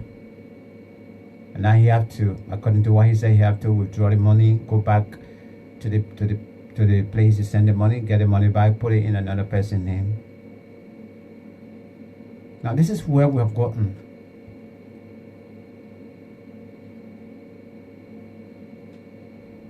The situation is serious. But even for those of us that are in the diaspora, those that come against us, that try to flag the issues, and they are pushing words against us that we hate the government, we hate our own country, this and that, we're painting our country black and white. These people, to my understanding, they don't have any relative in Liberia. No, they don't. Well, either they have relatives in Liberia, but they don't send 1 or 2 cents to them. So at the end of the day, they have no idea as to what people are going through.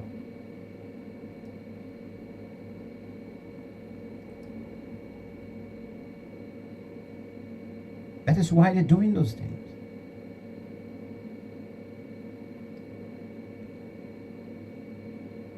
How will independent private bank will tell you that they don't have money?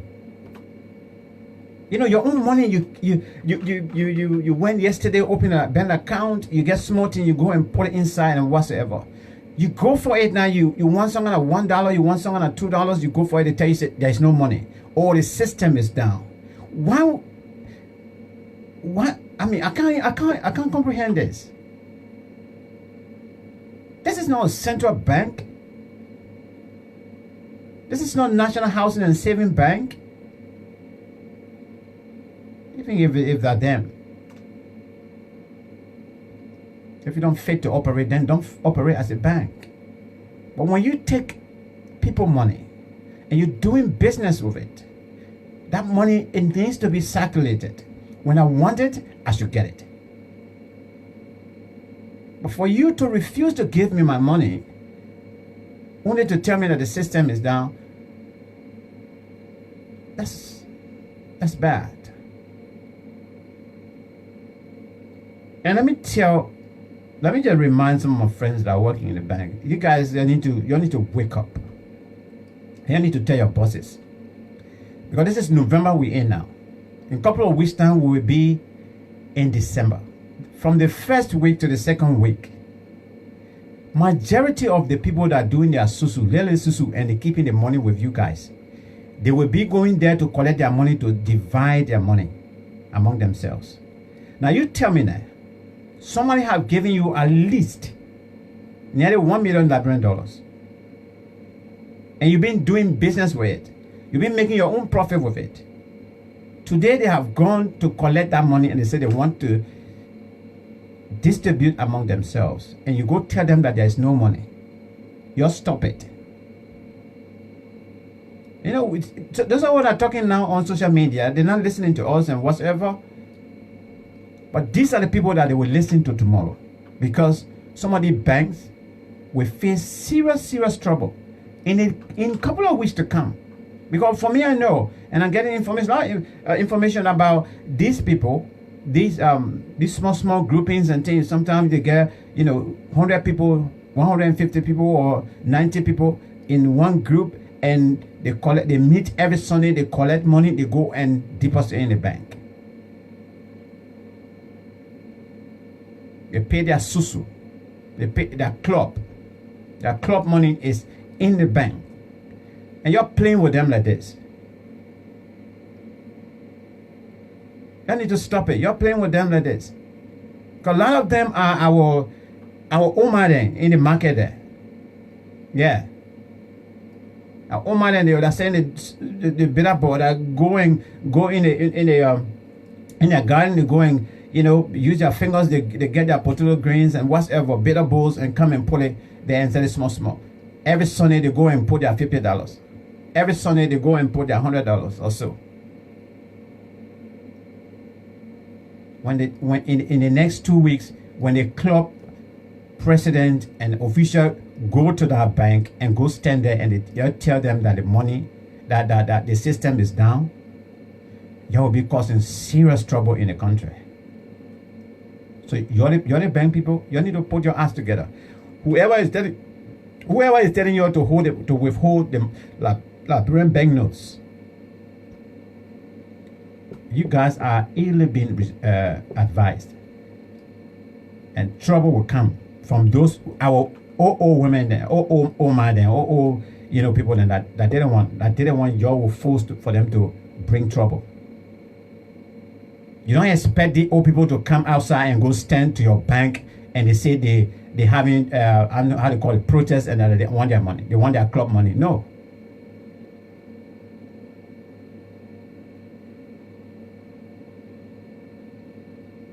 So banks and customer relations at the current state is as seriously at stake. You send $50 to somebody now, they can't get that money in 2 days' time. Now another thing that is really, let me let you know, that is convincing that is happening, which of course it shouldn't happen in any part of the world. Even where money is plenty, like where we are here in the UK, the child will be in the stomach, the government start putting money on the side for them. You the adult, they don't force you to open bank account. No way. No. Bank account, you can make your own mind and say, I want a bank account. Then you go and open it. In Liberia now, I mean, it has never been to this stage that in the past to the stage that we are in today. People are forced. You go collect money. You have no idea about bank accounts there. Somebody sends someone $50. Your relative sends someone $50, $100, $25. You go collect that money.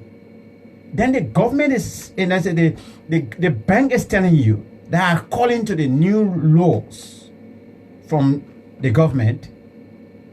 You have to open bank account with 25 let's say, yeah, with the 25% or so. Because that money, if you send $50, they will take that 25%. That 25%, they're giving you at the lowest rate, because in the bank the rates is quite lower than outside. So for example, if you get it outside for $225, you might get it in the bank for $198. Just for example. So they're getting that cut from there. We don't even know that money isn't going to the bank. The money going to the government. But now they want additional money. But even to open the bank, they're taking, I think, $10 from there. Liberian dollars, we're talking here also. Now, how can we live in a society like that? Why should you force somebody to open a bank account? And why should you steal somebody money from them intelligently that way?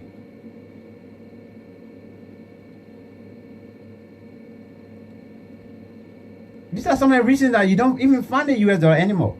Because even some of us are in the diaspora now. I mean, the fact of the matter, you can, you can send someone $50 to your granny or to your brother or your sister or so, and they go to the bank 2, 3, 4 times.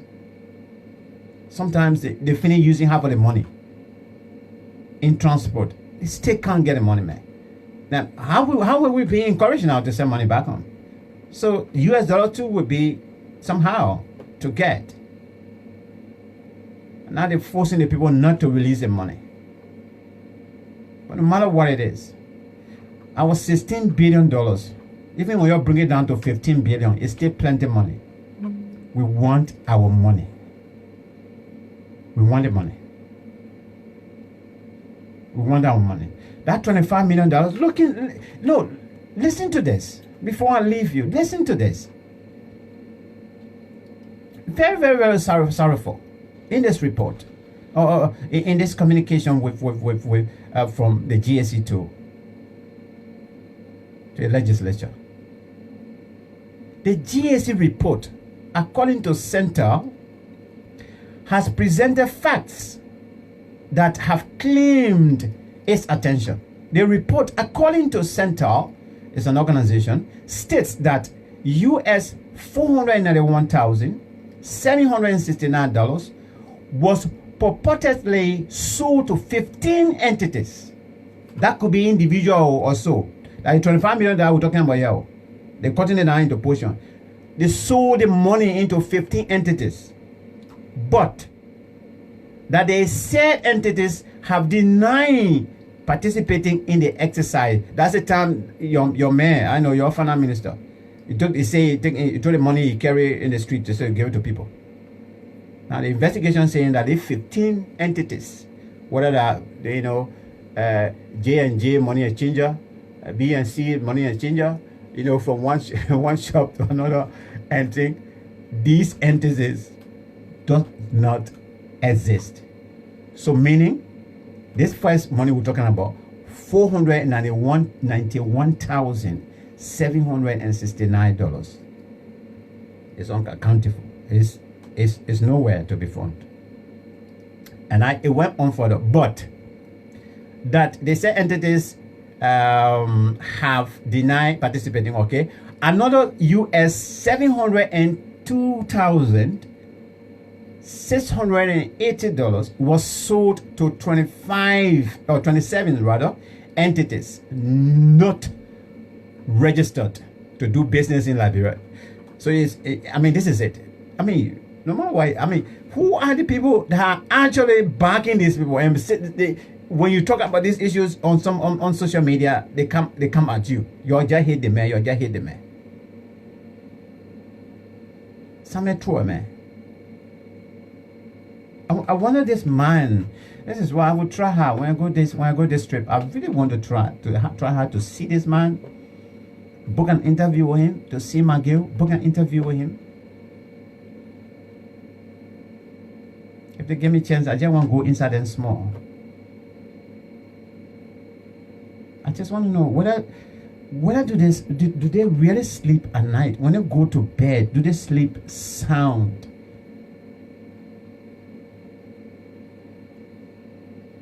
Because even this, when the people are not even asking you yourself, man, your concentration level will have to be different, man.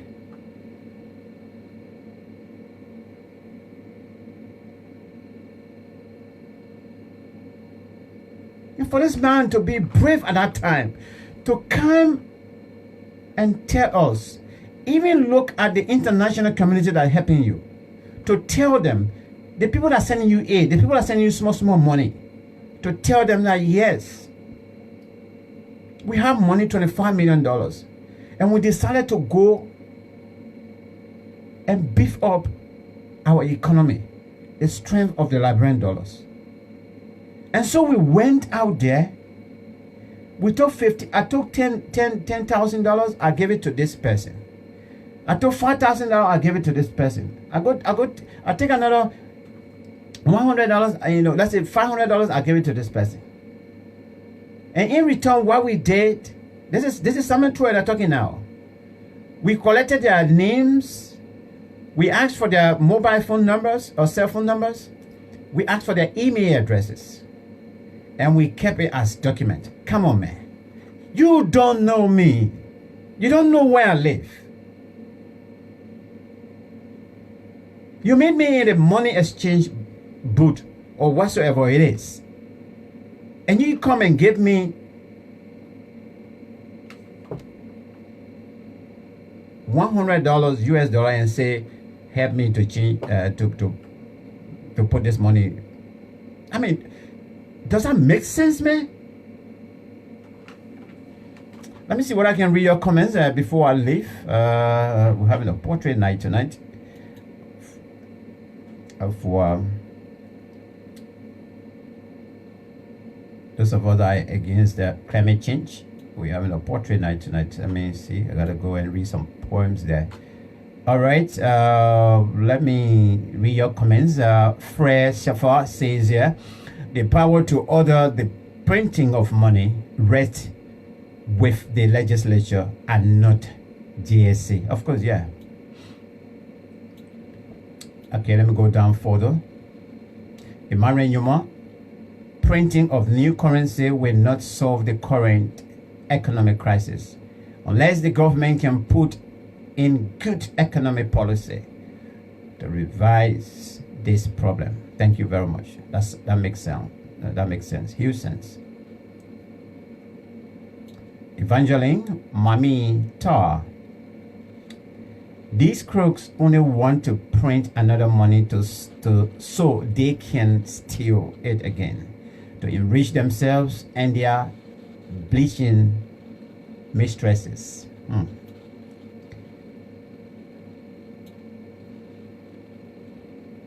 Evangeline says here, oh, I think she's just repeating here.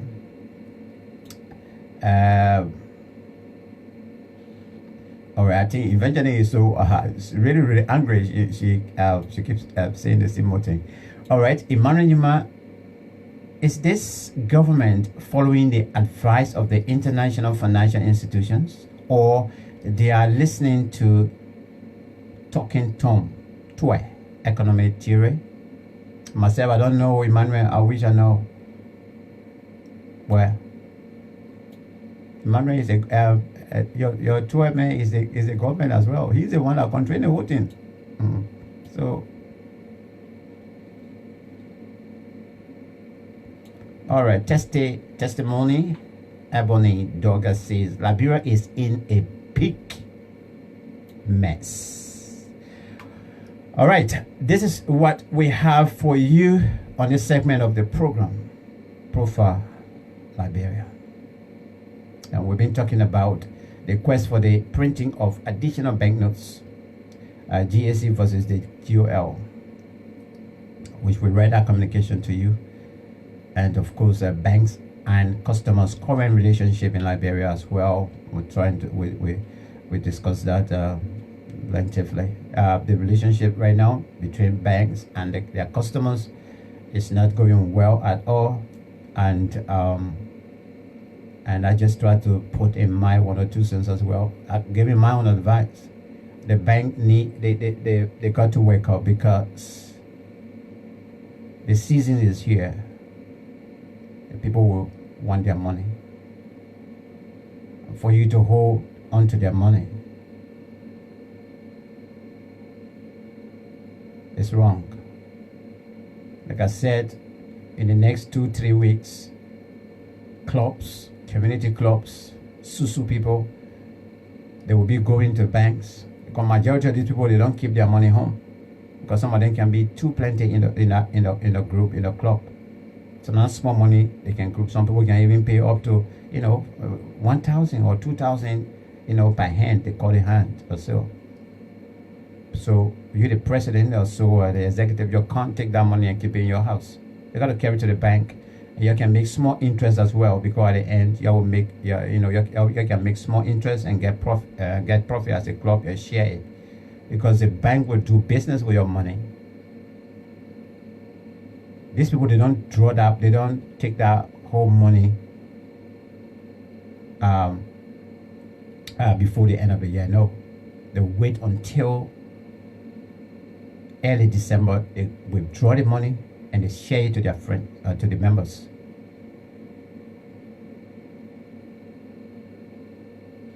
You have to work hard and improve the relationship. You got the banks. Some of you guys are privately owned. A lot of the banks in Monrovia, in fact, are owned by people who are way outside of Liberia, from outside of Liberia. But that's business. We welcome you guys to do the business, but you do it the right way. I don't think the government should control you. You shouldn't put the money outside. You shouldn't put the money outside. You shouldn't put the money outside. Somebody come for, let me see. Somebody come for 10,000 Liberian dollars. You only give them 3,000. That's not fair.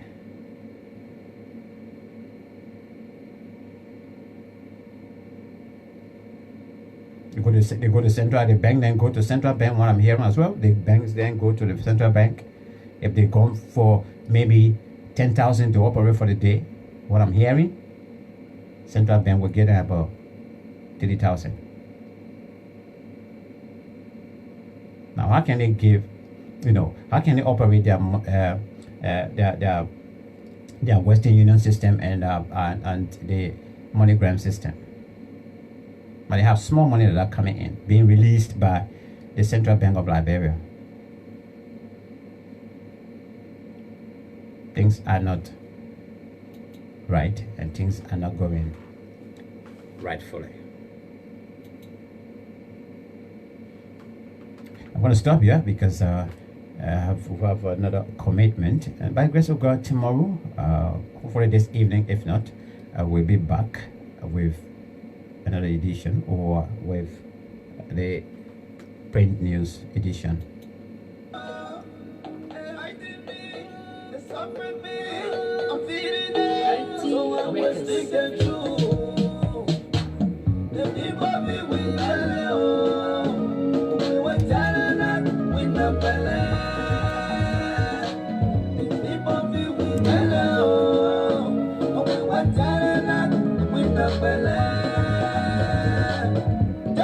All right, on this note, let me say, as usual, may God bless you. May God bless the continent of Africa. And above all else, may God bless Mama Liberia.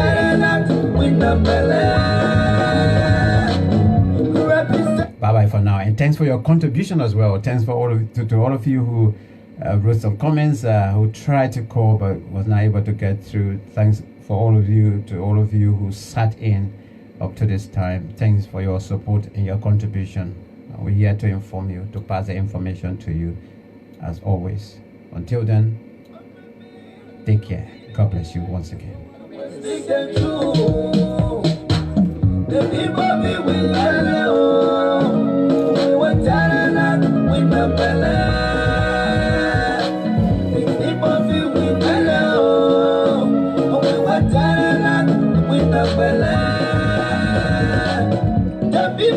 We better.